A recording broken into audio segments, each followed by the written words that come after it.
environmentally sustainable movement of cargo, I propose to 1. Establish new dedicated freight corridors connecting Dankuni in the east to Surat in the west. Operationalize 20 new national waterways over the next 5 years.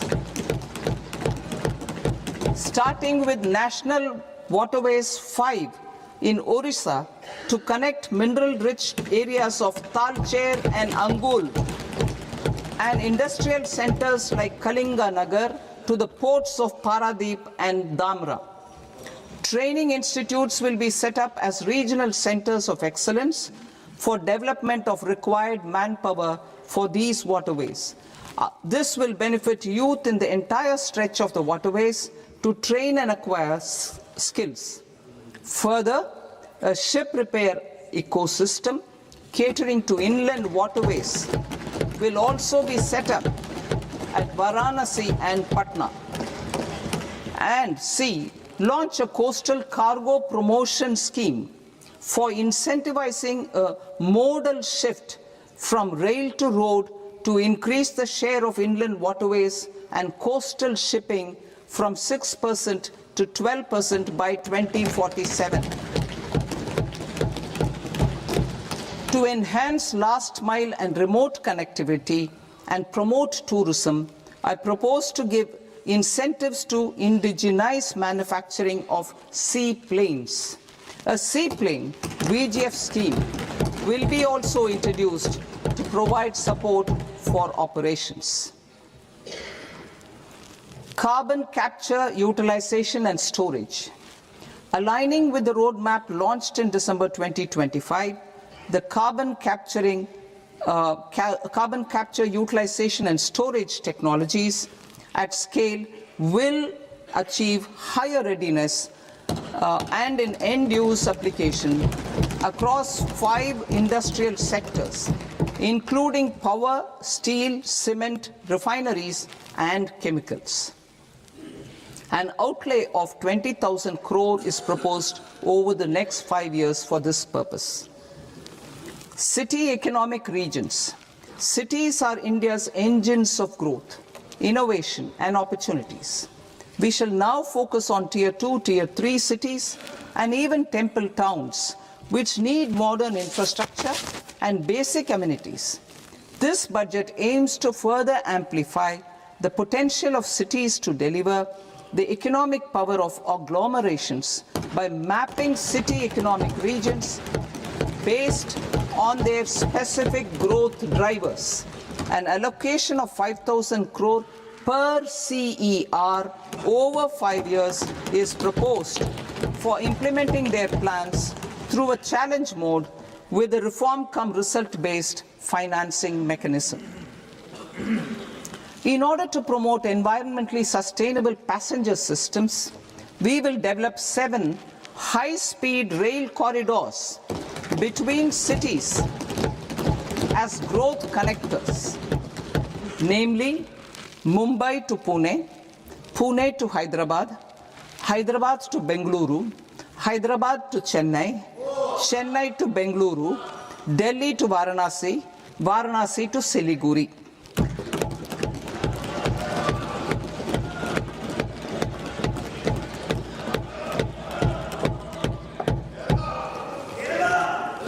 Financial sector.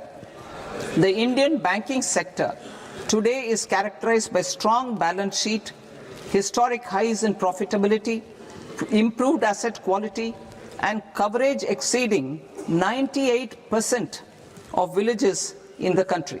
At this juncture, we are well placed to futuristically evaluate the measures needed to continue on the path of reform-led growth of this sector.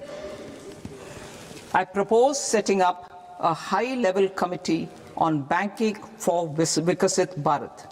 High-level committee on banking for Vikasit Bharat to comprehensively review the sector and align it with India's next phase of growth, while safeguarding financial stability, inclusion, and consumer protection. The vision for NBFCs for Vikasit Bharat has been outlined with clear targets for credit disbursement and technology adoption in order to achieve scale and improve efficiency in the public sector NBFCs. As a first step, it is proposed to restructure the Power Finance Corporation and Rural Electrification Corporation. I propose a comprehensive review of the foreign exchange management non-debt instruments rules to create a more contemporary, user-friendly framework for foreign investments consistent with India's evolving economic priorities. Corporate bond market. I propose to introduce a market-making framework with suitable access to funds and derivatives on corporate bond indices. I also propose to introduce total return swaps on corporate bonds. Municipal bonds. To encourage the issuance of municipal bonds of higher value by larger cities, I propose an incentive of 100 crore rupees for a single bond issuance. 100 crore rupees for a single bond issuance of more than 1,000 crore. The current scheme under Amrit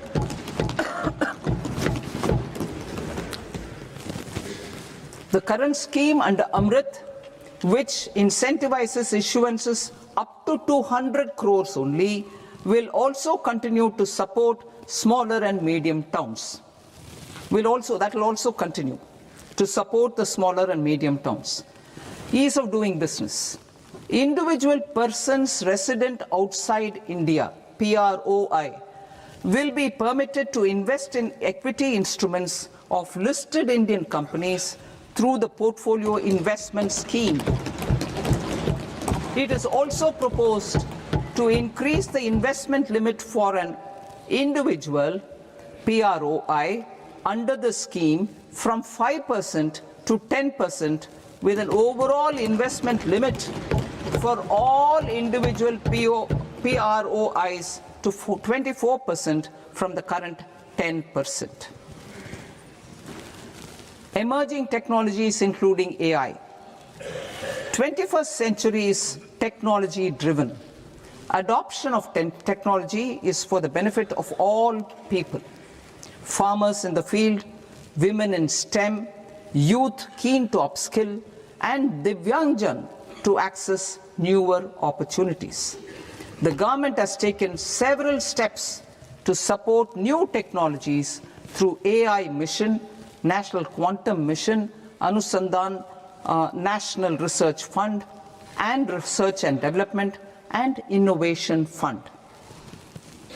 Our second kartavya is to fulfill aspirations and build capacities. Close to 25 crore individuals have come out of multi-dimensional poverty through a decade of our government's sustained and reform-oriented efforts.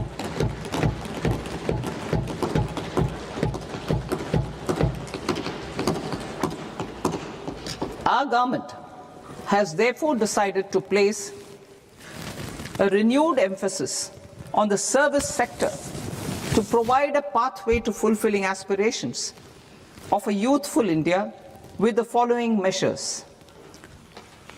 I propose to set up a high-powered Education to Employment and Enterprises Standing Committee to recommend measures that focus on services sector as a core driver of Vikasit Bharat. This will make us a global leader in services with a 10% global share by 2047. The committee will prioritize areas to optimize the potential for growth, employment, and exports. They will also assess the impact of emerging technologies, including AI, on jobs and skill requirements and propose measures thereof. To create a range of skilled career pathways, a new range of skilled career pathways for our youth, I propose interventions in the following sectors. Health. Existing institutions for allied health professionals will be upgraded and new AHP institutions established in private and government sectors. This will cover 10 selected disciplines, including optometry, radiology, anesthesia, OT technology, applied psychology and behavioral health, and add 1 lakh AHPs over the next 5 years. A strong care system covering geriatric and allied care services will be built. A variety of NSQF-aligned programs will be developed to train multi-skilled caregivers, combining core care and allied skills such as wellness, yoga, and operation of medical assistive devices. In the coming year, 1.5 lakh caregivers will be trained.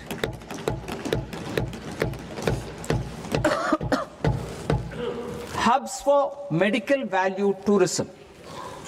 To promote India as a hub for medical tourism services, I propose to launch a scheme to support states in establishing 5 regional medical hubs in partnership with the private sector. These hubs will serve as integrated healthcare complexes that combine medical, educational, and research facilities.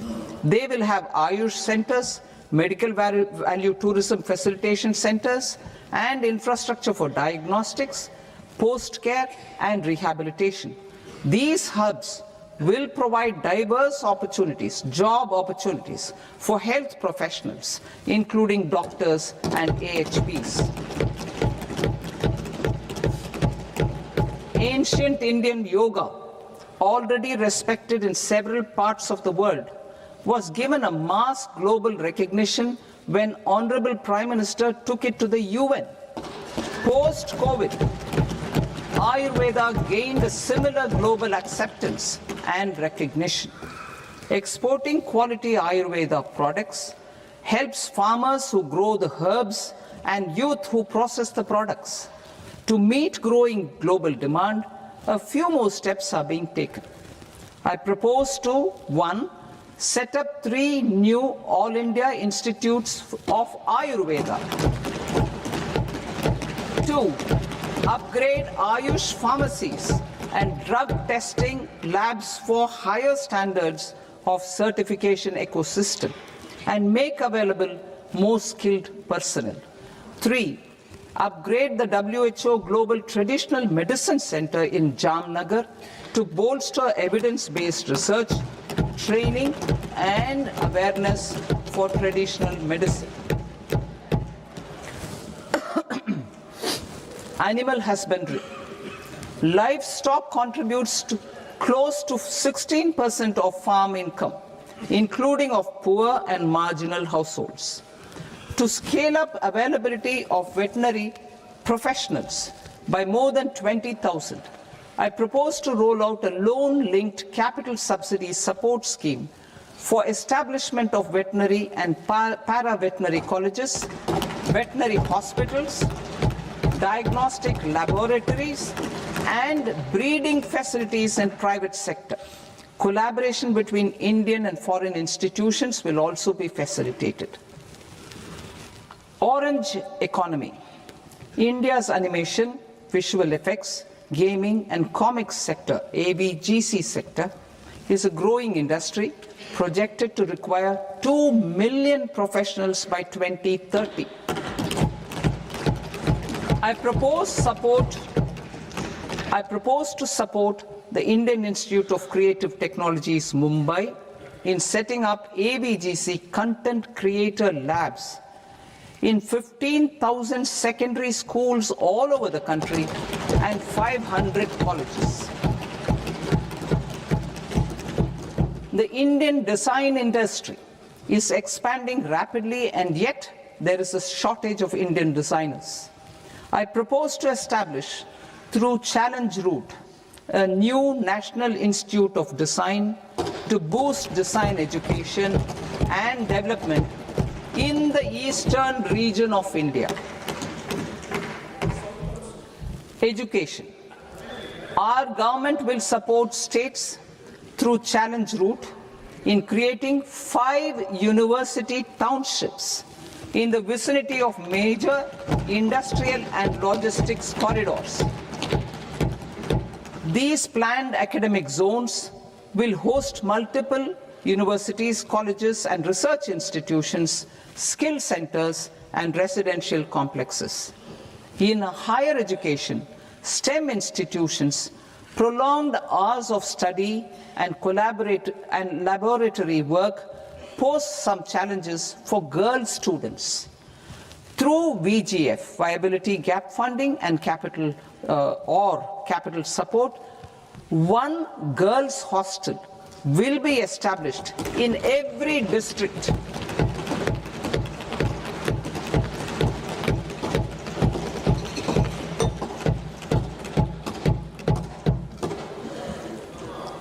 To promote astrophysics and astronomy via immersive experiences.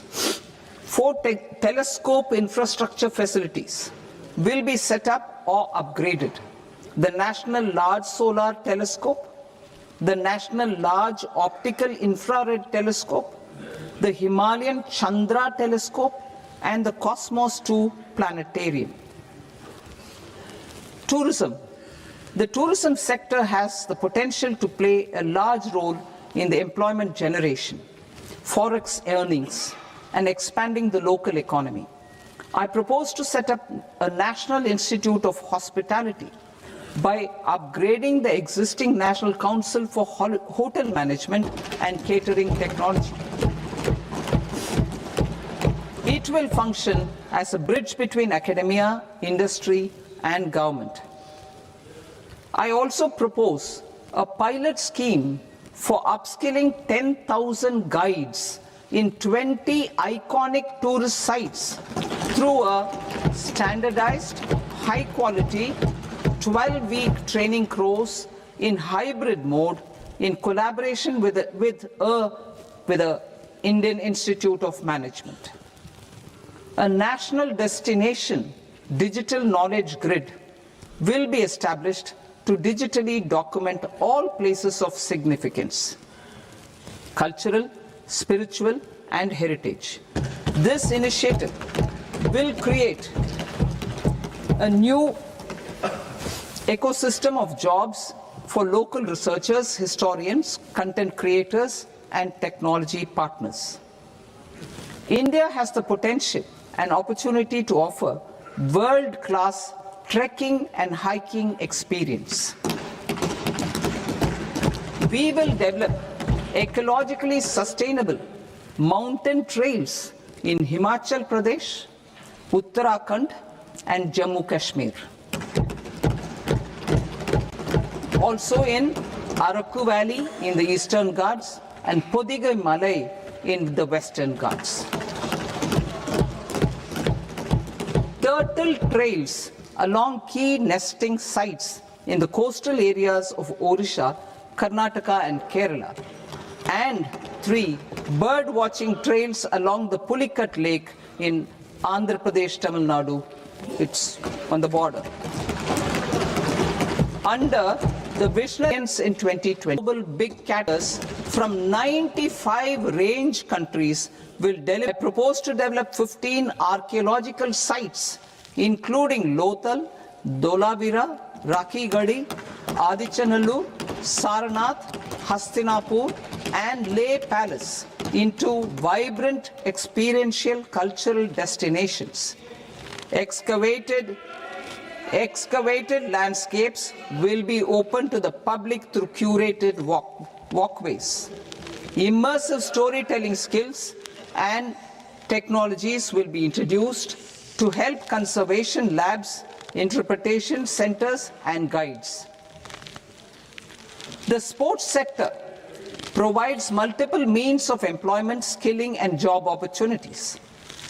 Taking forward the systematic nurturing of sports talent which is set in motion through the Khelo India program earlier, I propose to launch a Khelo India mission to transform the sports sector over the next decade.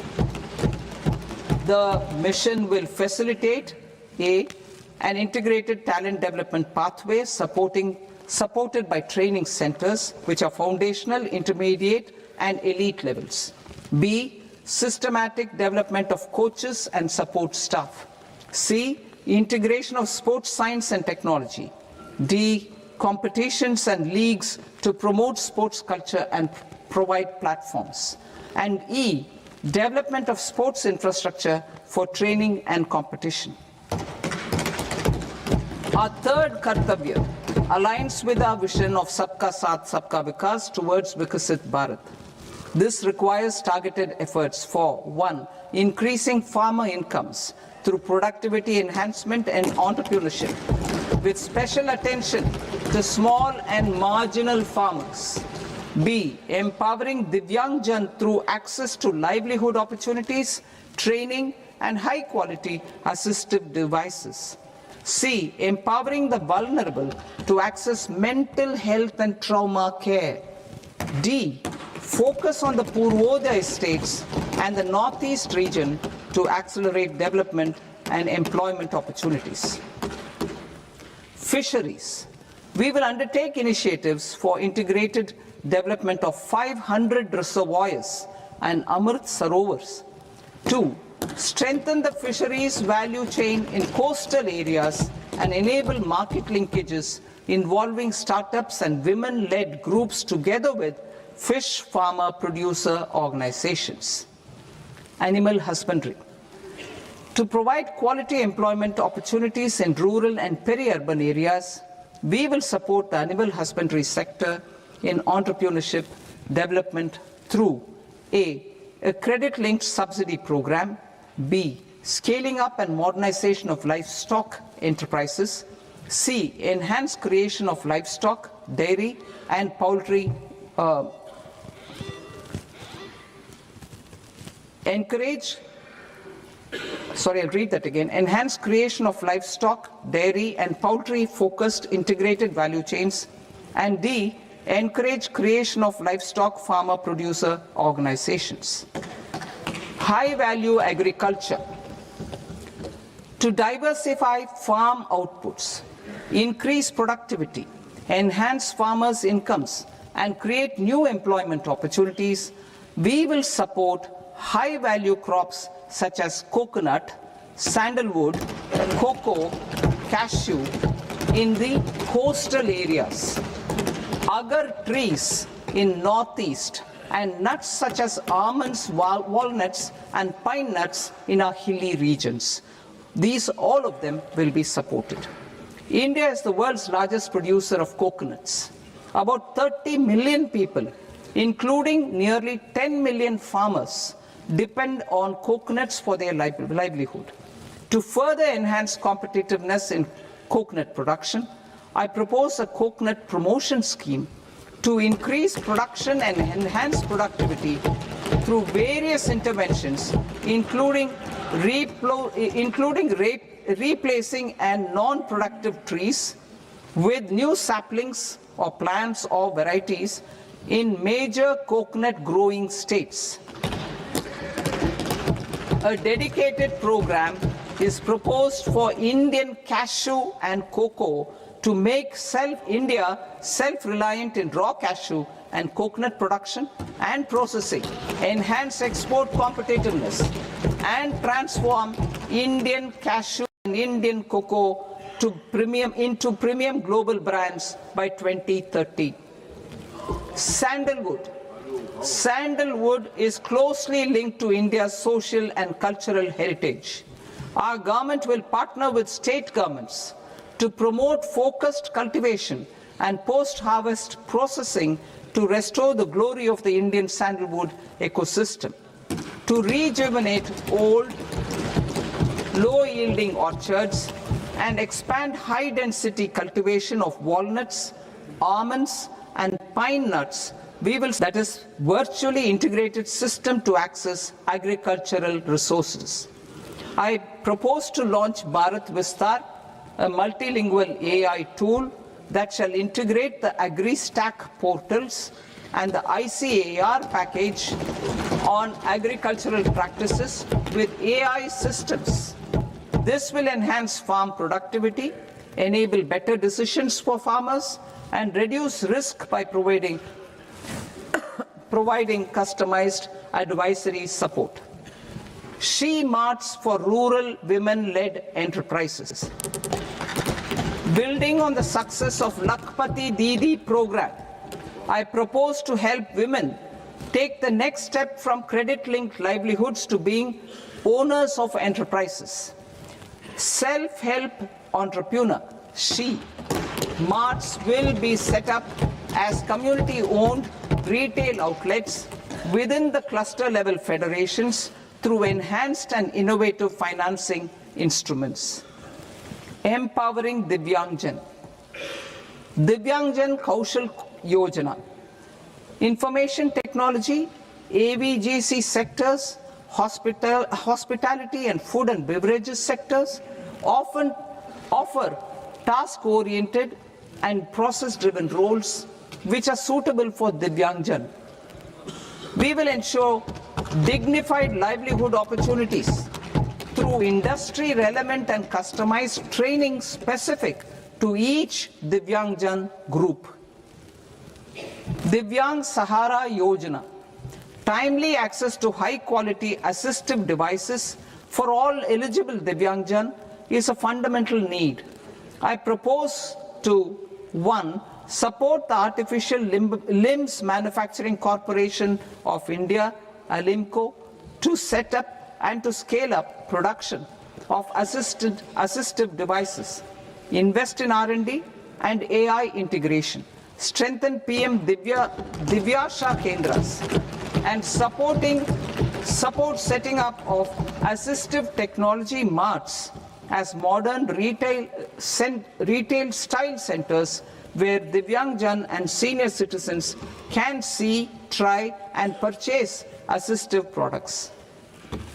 Reaffirming our commitment to mental health and trauma care. There are no national institutes for mental health care in North India.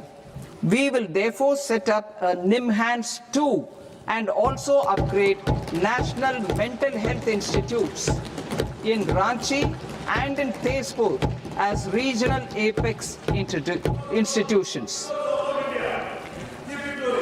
Emergencies expose families, particularly the poor and vulnerable, to unexpected expenditure. We will strengthen and increase these capacities by 50% in district hospitals by establishing emergency and trauma care centers. Focus on Purvodaya states and northeastern regions. Purvodaya. I propose the development of an integrated East Coast industrial corridor with a well-connected node at Durgapur, creation of 5 tourism destinations in 5 Purvodaya states, and the provision of 4,000 e-buses. Buddhist sites in northeastern region. The northeastern region is a civilizational confluence of Theravada and Mahayana or Vajrayana traditions. I propose to launch a scheme for development of Buddhist circuits in Arunachal Pradesh, Sikkim, Assam, Manipur, Mizoram, and Tripura.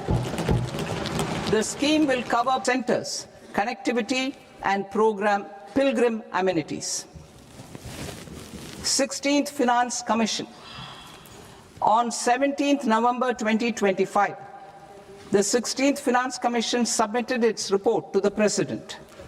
As mandated under Article 281 of the Constitution, the government is to lay the report along with the explanatory memorandum on the action taken report on the recommendations of the Commission in Parliament, which, Sir, Honourable Speaker, you've allowed me to do at the commencement of this session. The government has accepted the recommendation of the Commission to retain the vertical share of devolution at 41%. As recommended by the Commission, I have provided 1.4 lakh crores of rupees to the states for the year 2026-2027 as Finance Commission grants. These include rural and urban local body and disaster management grants. Fiscal consolidation. Government has been delivering on our fiscal commitments consistently without compromising on social needs. To strive towards accepted standards of fiscal management in Budget 25-26, I had indicated that the central government would target reaching a debt to GDP ratio of 50 plus or minus 1% by 2030-31. In line with this, the debt to GDP ratio is estimated to be 55.6% of GDP in BE 26-27, compared to 56.1% of GDP in RE 25-26. A declining debt to GDP ratio will gradually free up resources for priority sector lending and expenditure by reducing the outgo on interest payments. One of the main operational instruments for debt targeting is the fiscal deficit. I am happy to inform this august House that I fulfilled my commitment made in 2021-2022 to reduce fiscal deficit below 4.5% of GDP by 25-26. In RE 25-26, the fiscal deficit has been estimated at par with BE of 2025-26 at 4.4% of GDP. In line with the new fiscal prudence path of debt consolidation, the fiscal deficit in BE 26-27 is estimated to be 4.3% of the GDP.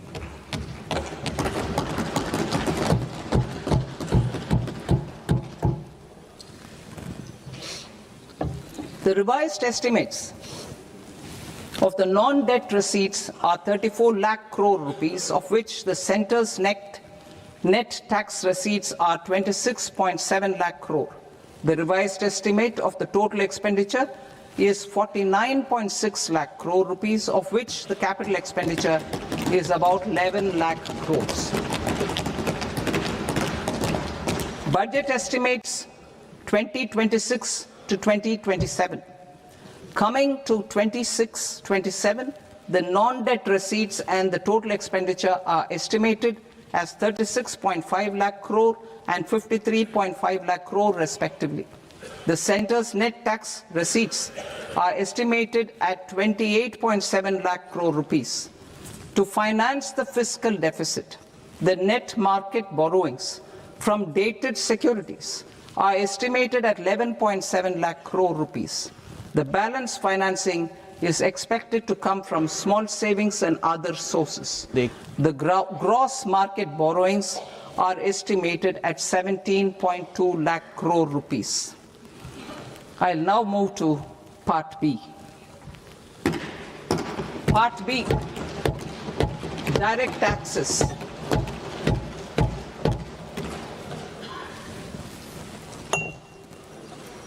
Honorable Speaker, sir, I now present my proposals on direct taxes.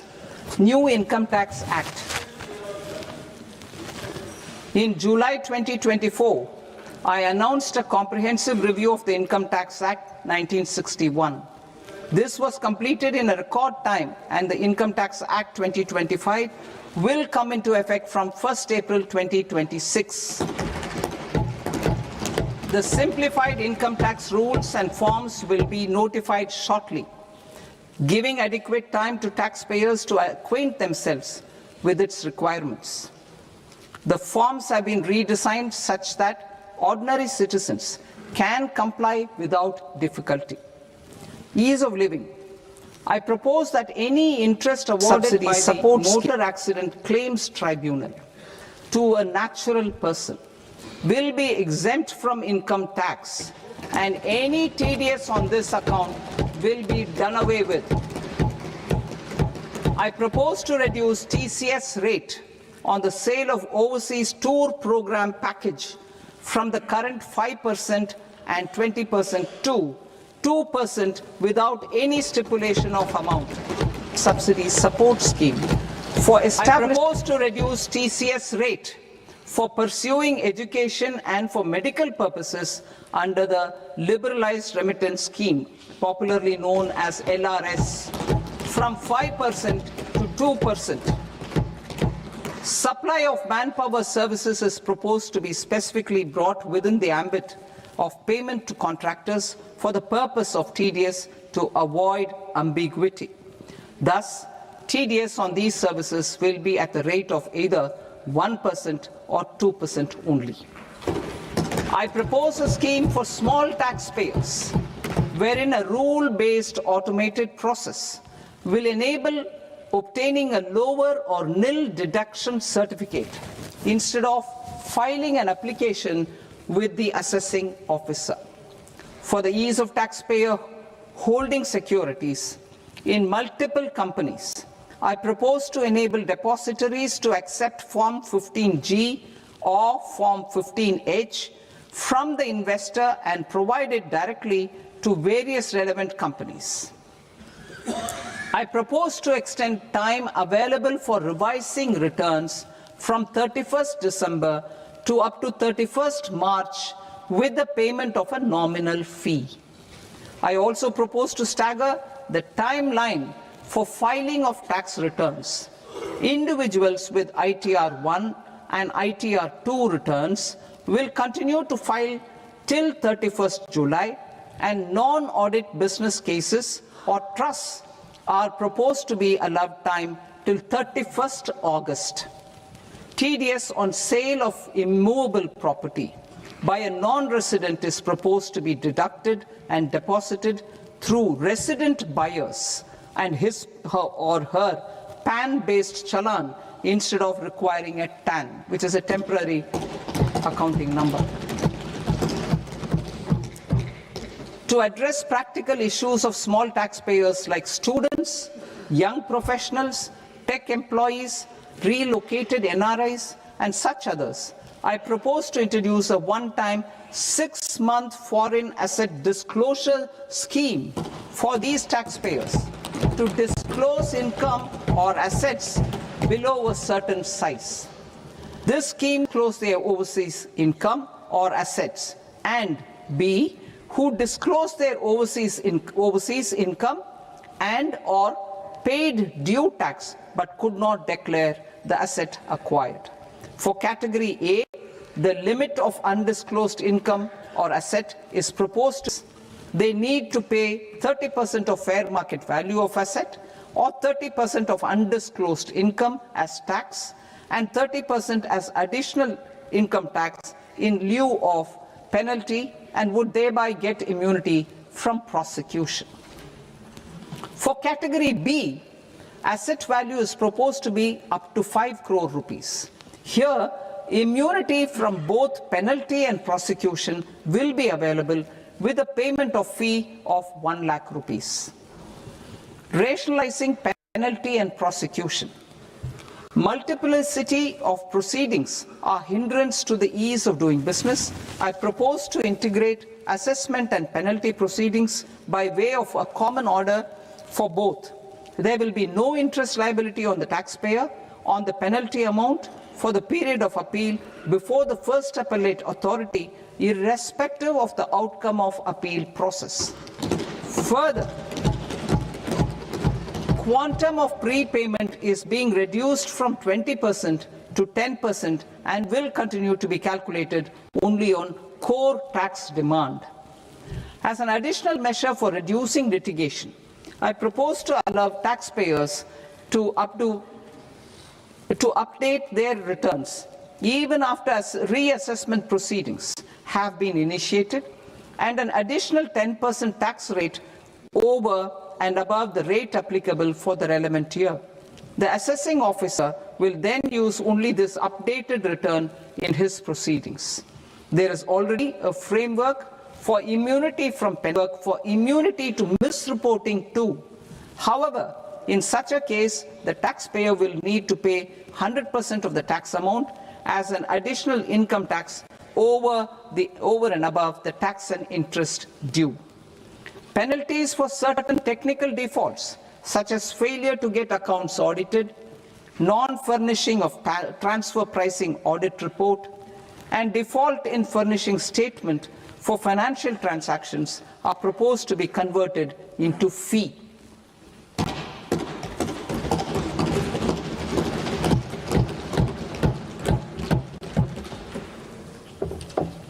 I propose to rationalize prosecution framework under Income Tax Act while maintaining a careful balance for deterrence in some serious offence. Non-production of books of account and documents and requirement of TDS payment where payment is made in kind are being decriminalized. Further, minor offences will attract fine only.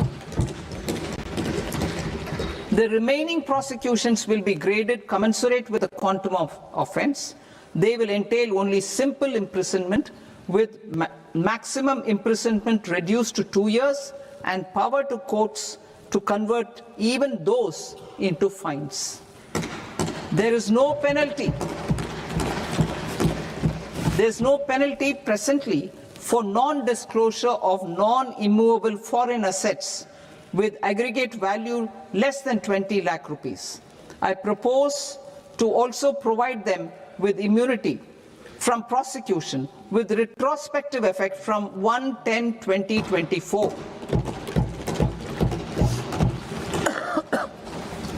Cooperatives. Deduction is already allowed to a primary cooperative society engaged in supplying milk, oilseeds, fruits or vegetables raised or grown by its members. I propose to extend this deduction to also include supply of cattle feed and cotton seed produced by its members. I propose to allow inter-cooperative society dividend income as deduction under the new tax regime to the extent it is further distributed to its members. I further propose to allow exemption for a period of 3 years to dividend income received by a notified national cooperative federation on their investments made in companies up to 31/1/2026. This exemption would be allowed only for dividends further distributed to its member cooperatives. Supporting IT sector as India's growth engine. India is a global leader in software development services, IT-enabled services, knowledge process outsourcing services, and contract R&D services relating to software development. These businesses and their segments are quite interconnected with each other. All these services are proposed to be clubbed under a single category of information technology services with a common safe harbor margin of 15.5% applicable to all. The threshold for availing safe harbor for IT services is being enhanced substantially from 300 crore rupees to 2,000 crore rupees. Safe harbor for IT services shall be approved by an automated rule-driven process without any need for tax officer to examine and accept the application. Once applied by an IT services company, the same safe harbor can be continued for a period of 5 years at a stretch at its choice. For IT services companies who want to conclude advanced pricing agreement, APA, I propose to fast-track unilateral APA process for IT services and endeavor to conclude it within a period of 2 years. The period of 2 years can be extended by a further period of 6 months on taxpayers' request. I propose to extend the facility of modified returns available to the entity entering APA to its associated entities also. Attracting global business and investment.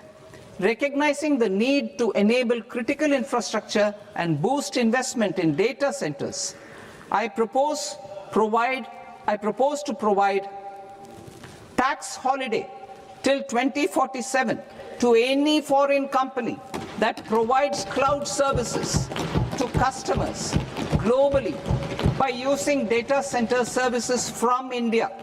It will, however, need to provide services to Indian customers through an Indian reseller entity.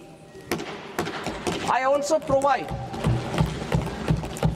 propose to provide a safe harbor of 15% on cost in case the company providing data center services from India is a related entity.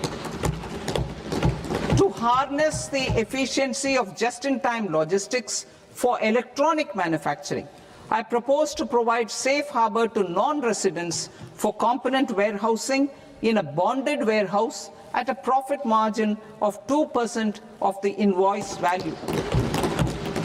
The resultant tax of about 0.7% will be much lower than in competing jurisdictions. To provide fillip to toll manufacturing in India, I propose to provide exemption from income tax for 5 years to any non-resident who provides capital goods, equipment, or tooling to any toll manufacturer in a bonded zone. To encourage vast pool of global talent to work in India for a longer period of time, I propose to provide exemption to global, non-India sourced income of a non-resident expert for a stay period of 5 years under notified schemes. I propose to provide exemption from minimum alternate tax, the MAT, to all non-residents who pay tax on presumptive basis. Tax administration. I propose to constitute a joint committee of Ministry of Corporate Affairs and Central Board of Direct Taxes for incorporating the requirements of income computation and disclosure standards, the ICDS, in the Indian Accounting Standards, IND AS itself. Separate accounting requirement based on ICDS will be done away with from the tax year 27-28. To support Prime Minister Modi's vision of homegrown accounting and advisory firms to become global leaders, I propose to rationalize the definition of accountant for the purposes of safe harbor rules. Other tax proposals. Change in taxation of buyback was brought in to address the improper use of buyback route by promoters. In the interest of minority shareholders, I propose to tax buyback for all types of shareholders as capital gains. However, to disincentivize misuse of tax arbitrage, promoters will pay an additional buyback tax. This will make effective tax 22% for corporate promoters. For non-corporate promoters, the effective tax will be 30%.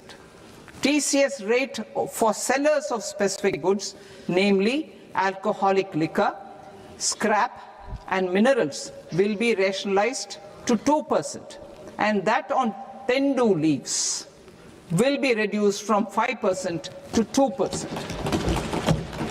2% respectively. We reformed the taxation landscape of brought forward MAT credit, minimum alternate set off using available MAT credit is proposed to be allowed to. MAT is proposed to be made final tax, so there will be no further credit accumulation from 1st April 2026. In line with this change, the rate of final tax is being reduced to 14% from the current MAT rate of 15%. The brought forward MAT credit of taxpayers accumulated till 30th March 2026 will continue to be available to them for set-off as above. Indirect taxes. I shall now take up proposals related to indirect taxes. My proposals for customs and central excise aim to further simplify the tariff structure, support domestic manufacturing, promote export competitiveness, and correct inversion in duty. To continue weeding out long continuing customs duty exemptions, I propose to remove certain exemptions on items which are being manufactured in India or where the imports are negligible.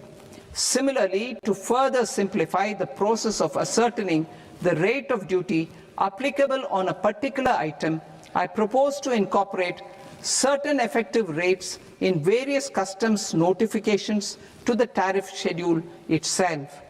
I shall now take up sector-specific foods for export from the current 1% to 3% of FOB value of the previous year's export turnover. I also propose to allow duty-free imports of specified inputs, which is currently available for exports of leather or synthetic footwear, to exports of shoe uppers as well. I propose to extend the time period for export of final product from the existing 6 months to 1 year for exporters of leather or textile garments, leather or synthetic footwear, and other leather products. Energy transition and security. I propose to extend the basic customs duty exemption given to capital goods used for manufacturing lithium-ion cells for batteries to those used for manufacturing lithium-ion cells for battery energy storage systems also.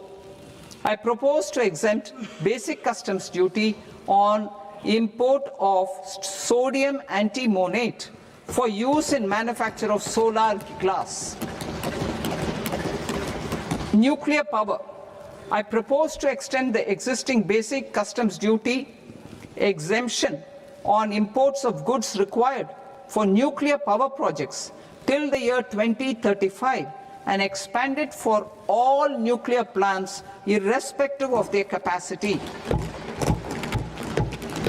Critical minerals.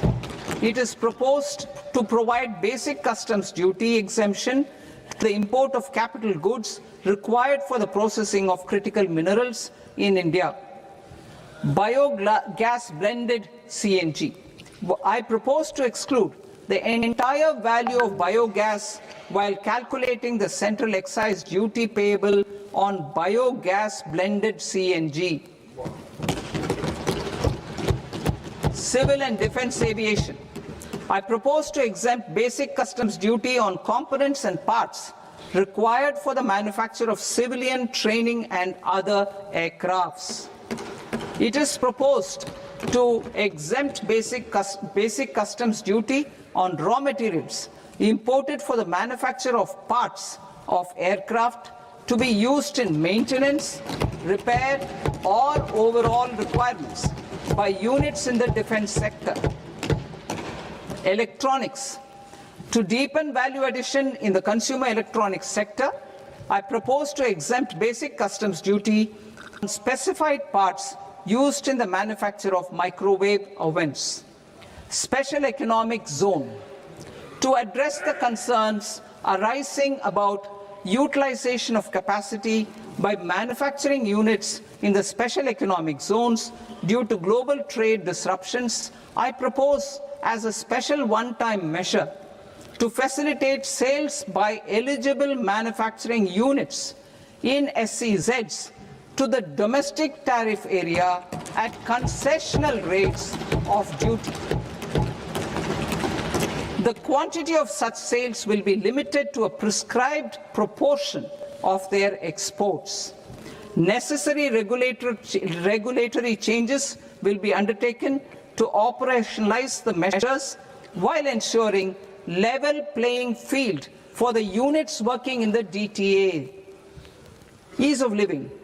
To rationalize the customs duty structure for goods imported for personal use, I propose to reduce the tariff rate on all dutiable goods imported for personal use from 20% to 10%. To provide relief to patients, particularly those suffering from cancer I propose to exempt basic customs duty on 17 drugs or medicines. I propose also to add 7 more rare diseases for the purposes of exempting import duties on personal imports of drugs, medicines, and food for special medical purposes used in their treatment. Customs process. India's role and share in the global trade is poised for a major leap in line with our ambition and journey towards Vikasit Bharat. In this regard, I propose many measures for custom processes to have minimal intervention for smoother and faster movement of goods and greater certainty to the trade. Trust-based systems. I propose to enhance duty deferral period for Tier 2 and Tier 3 authorized economic operators, known as AEOs, from 15 days to 30 days. I propose to provide eligible manufacturer importers the same duty deferral facility. This should encourage them to get themselves accredited as a full-fledged Tier 3 AEO in due course. To provide greater certainty and for better business planning, I propose to extend validity period of advance ruling binding on customs from the present 3 years to 5 years. In the spirit of the whole of government approach,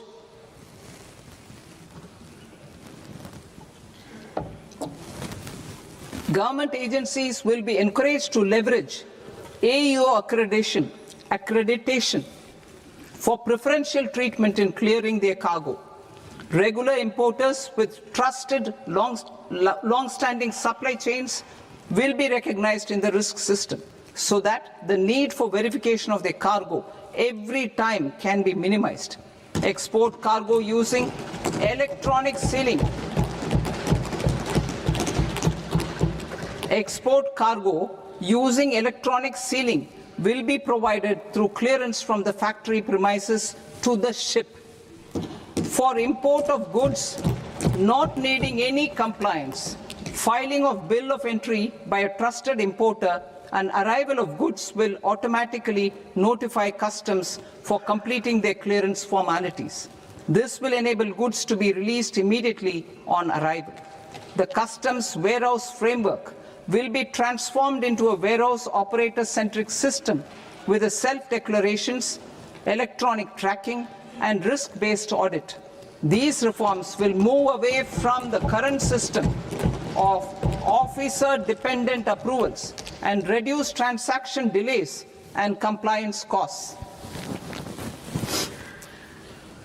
Ease of doing business. Approvals required for cargo clearance from various government agencies will be seamlessly processed through a single and interconnected digital window by the end of the financial year.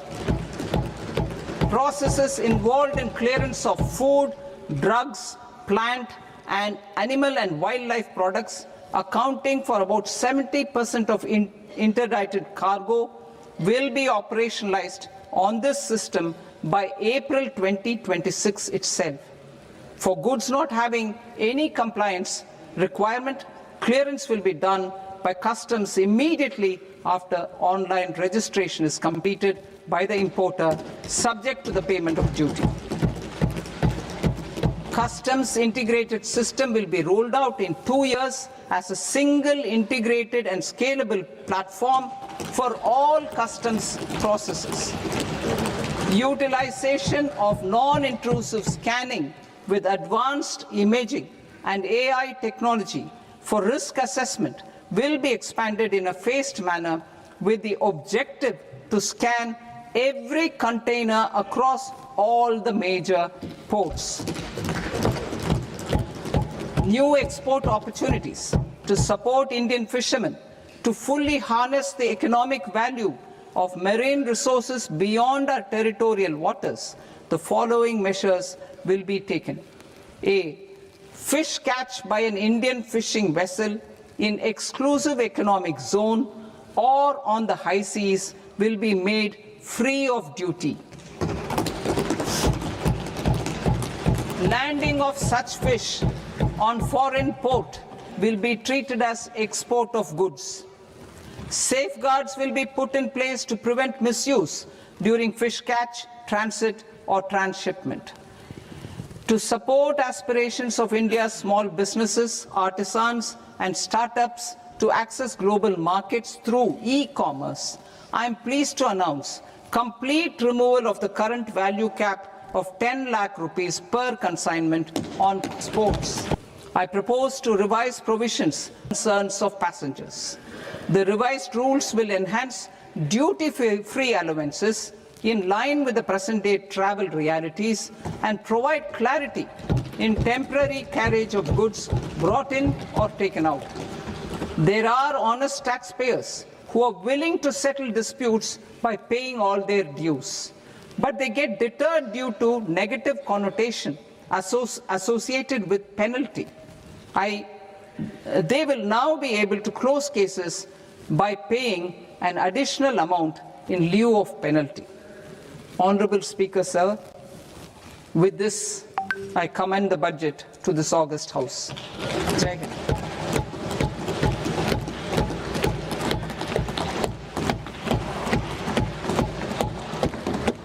One and a half hours.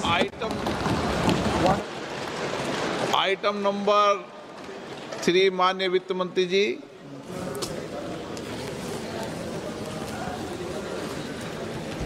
Item number 2, sir. 3. Sir, with your permission, I rise to lay on the table of the following statements under Section 3, 1 of the Fiscal Responsibility and Budget Management Act of 2003. Medium-term fiscal policy, fiscal policy strategy statement, and macroeconomic framework statement. Item number 4, माननीय वित्त मंत्री जी। Sir, with your permission, I move for leave to introduce the Finance Bill 2026. प्रश्न ये कि विधेयक को पुनर्स्थापित करने की अनुमति प्रदान की जाए। जो सदस्य इस पक्ष में हाँ गए, जो सदस्य विरोध में ना गए, मेरे विचार में निर्णय हाँ वालों के पक्ष में हाँ वालों के पक्ष में अनुमति प्रदान की जाती है। माननीय मंत्री जी, अब विधेयक पूरे स्थापित करें। Sir, I introduce the bill. माननीय सदस्यगण, आपको सूचित किया जाता है कि माननीय वित्त मंत्री जी के बजट भाषण की कॉपी पब्लिकेशन काउंटर पर ली जाती है। बजट भाषण और बजट से संबंधित दस्तावेज आपके मोबाइल फोन और मेंबर पोर्टल्स पर ही उपलब्ध है।